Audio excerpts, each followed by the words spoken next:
आपने ये वर्ड काफ़ी सुना होगा, आयरनी। ओके। आयरनी ये वर्ड आपने जनरली लिटरेचर में देखा होगा, पढ़ा होगा, सुना होगा, या कभी भी कोई भी क्वेश्चन आया होगा इससे रिलेटेड। तो ये आयरनी क्या है? ड्रामेटिक आयरनी भी होता है, प्रोज में भी आप इसको देख सकते हैं, और एक पोइटिक डिवाइस भी होती है आयरनी।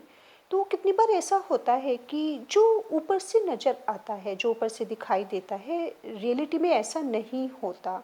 मीन्स अगर कोई भी स्पीकर कुछ भी कह रहा है, सामने वाला हमसे कुछ भी कह रहा है, तो जो वो कह रहा है, जो शब्द वो यूज़ कर रहा है, एग्जैक्ट उसका वही सेंस नहीं होता, उसका वही पर्पस नहीं होता कहने का।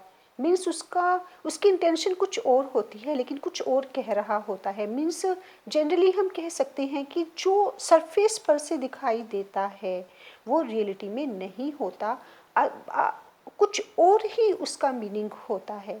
तो यहाँ पर देखिए, आयरनी को कितनी बार विडंबना भी कहते हैं कि आयरनी है इस पैराग्राफ में, या इस स्टोरी में, इस प्लॉट में, इस स्टेंजा में एक आयरनी है।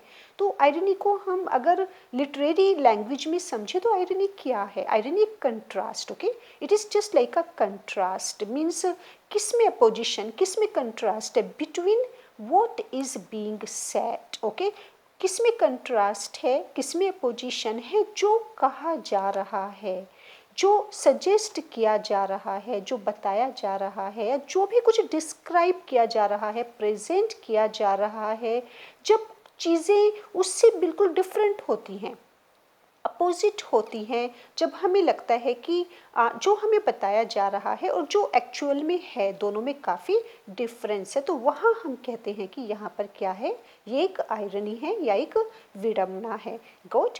There is a contrast between what is being said, implied or suggested, and what actually the case is। लेकिन हकीकत में कुछ और ही होता है, उसे कहते हैं irony. In this the real meaning is just the opposite. Okay, जो रियल मीनिंग होता है, जो रियलिटी होती है, वो बिल्कुल अपोजिट होती है। किसके अपोजिट होती है? जो भी मैसेज कन्वे किया जा रहा है, लिटरली, राइट, जो भी मैसेज दिया जा रहा है, किसके थ्रू? राइटर के थ्रू, अपने प्लॉट या अपने कोई भी कैरेक्टर वो ले लेते हैं, और उसके थ्रू वो जो भी कन्वे कर रहे हैं, जिस तरह की भी वो लैंग्वेज यूज़ कर रहे हैं, लेकिन रियलिटी में उसका अपोजिट होता है। अब देखिए, यहाँ पर एक एग्जाम्पल, जूलियस सीजर आपने पढ़ा होगा और उसमें आपने देखा होगा कि एंटनी इसको यूज़ करते हैं, और ये बेस्ट एग्जाम्पल है आयरनी का। आप एग्ज़ाम में इसको दे सकते हैं। आप यहाँ पर लिख सकते हैं, William Shakespeare, Julius Caesar, Brutus is an honourable man. Okay, आपको वो टाइम याद आ गया होगा जब जूलियस सीजर का मर्डर होता है, और एंटनी कौन होता है उसमें? Right, conspirator. ब्रूटस भी कॉन्स्पिरेटर होते हैं, ब्रूटस का भी रोल होता है जूलियस सीजर के मर्डर में। और यहाँ पर एंटनी कौन सा वर्ड यूज़ कर रही हैं? किलर के लिए, कॉन्स्पिरेटर के लिए, ऑनरेबल मैन। ओके, हम सब जानते हैं कि ब्रूटस काफ़ी ऑनरेबल हैं।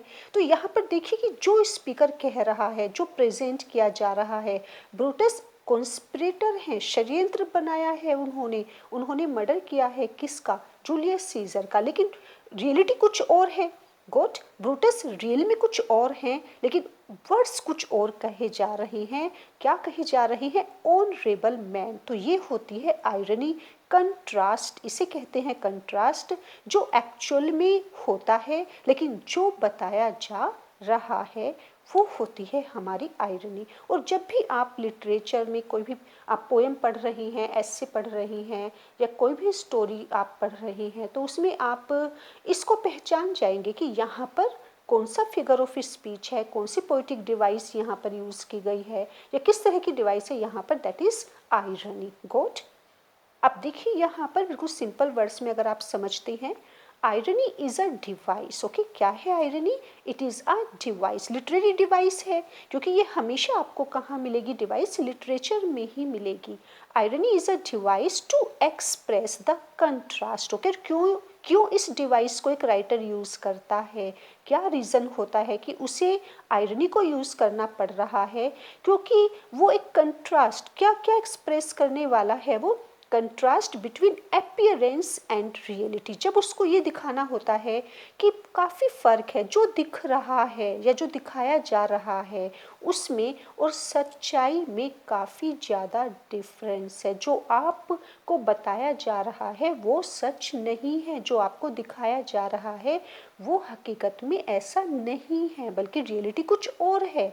तो आयरनी को तब राइटर यूज़ करता है और ये काफ़ी इफ़ेक्टिव होती है, इसका काफ़ी ज़्यादा इम्प्रेशन पड़ता है रीडर के ऊपर, ऑडियंस स्पेशली रीडर के ऊपर, ऑडियंस के ऊपर इसका तब इफ़ेक्ट पड़ता है जब ये स्टेज पर इसको एक किसी भी ड्रामा को परफॉर्म किया जाता है, क्योंकि ऑडियंस को पता होता है कि जो जो अपीयरेंस है, जो दिखाया जा रहा है वो सच नहीं है। गॉट? सो आयरनी क्या है? एक ऐसी डिवाइस है जिसे एक्सप्रेस किया जाता है the contrast between appearance and reality, between what a statement और situation or action seems to be or what it really is. Okay, तो देखिए यहाँ पर आपका सारा क्लियर हो जाता है, बिल्कुल सिंपलेस्ट लैंग्वेज में आपको बताया गया है कि आयरनी क्या है ताकि आप एग्जाम में लिख सकें। Irony is a device to express the contrast between appearance and reality, okay? Between what a statement seems to be, what a situation seems to be, or what an action seems to be, but what it really is. A statement really is, a situation is, or action in reality is. It has double meaning, okay, because there is a contrast between saying and being. So irony, what irony is? Irony, we can say it always has a double meaning. A double meaning means there is one meaning is plain, right, and clear on the surface, ऊपर से देखने में एक अलग meaning होता है, लेकिन जब हम उसकी डेप्थ में जाते हैं, जब हमें सिचुएशन रियलिटी पता होती है तो वहाँ दूसरा ही कोई मीनिंग होता है।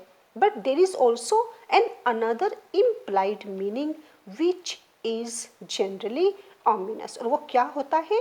हिडन होता है या अंडरस्टूड होता है, क्योंकि रीडर्स को, ऑडियंस को रियलिटी पता होती है। जैसे कि हमें पता है कि ब्रूटस क्या कर चुके हैं, लेकिन मोब को नहीं पता था, एंथनी को पता है, ऑडियंस या रीडर्स को पता है। तो इसीलिए वहाँ पर ये कौन सी डिवाइस राइटर ने, शेक्सपियर ने यूज़ की थी? Irony device. Got it? तो ये आपकी आयरनी डिवाइस यहाँ पर एग्जाम्पल आप इसके कोई भी दे सकते हैं, बस आपको याद रखना है कि रियलिटी में और अपीयरेंस में एक कंट्रास्ट होता है।